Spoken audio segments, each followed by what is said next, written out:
noo ngi jege waxtu aj Makka. xasida gi nga xam ne nag daa tudd Muhammadukal Jamil ak gi nga xam ne sëñ bi da koo tënke Allahu Muhammad. sëñ daa wax ne kuy dem Makka ak Madina yóbbuloo yaari xasida yi lu mu fa bëgg am ko te dana dellu si ci jàmm. Muhammadukal Jamil moo tàmbalee madxun nabiyil muntaqa zaadul ila bayti ilahin naasi waahibil ila. boo ko toppee ba ca tarjumaan ja ba sëñ bi ne wa ala alihi wa sahbihi da caa teg wahab li xaamili haadihi al xuruf maa yuriduhu fi makka wal madina bila afatin wala kadar.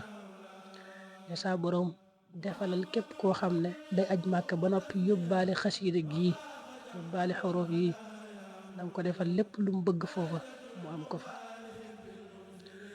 jàll nag teg ci ñaan gu am solo ci ku yóbbaale xasida gi ne wajaxal haadihi l abyaat zaadam muballixan yaa qaadiru yaa muqtadiru ila baytillahi alxaram wa ila almadinati almunawara ala saakiniha afdalu salaatin wa anna taslimin. xasida gi ci topp mu tënki ko allahu muhammadu moom boo xoolee tarjumaan ju njëkk ji moo tàmbali allahumma yaa man wahabta lii kitaabaka bi xidmati nabiyika. nga topp tarjumaan ji tuuti da nga ca gis wajaxal haadihi l abyaata zaadam muballigan dahaban wa iyaaban amin yaa man qaala walillahi ala nnaasi xajjul bayti.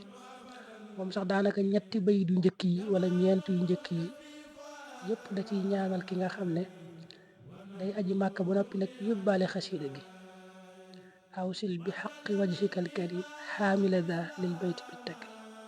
xaamila daa mooy koo xam ne ba mu aj daa yoraale xasida gi li baytikal karimi awsil xaamila haadal kitaaba alaman aw xaamila.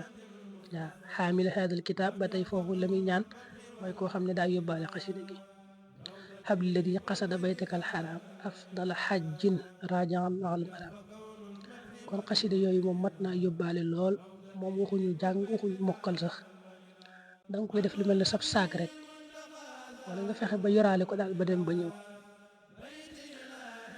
asxaabul jannati it moom la am na xasida gu ko sëñ bu tënke bayit ya tàmbale ilayka yaa xayral bariyati salaam xadimika alladi kafaytahul malaam. xasida gi ñu bari xam nañ ko moom sëñ Tuubaa daan def ku ko mës a tàggu rek jëm Màkka jox la ko ne la boo demee fa barab yonent bi sallallahu alayhi wa sallam jàngal ma ko foofa.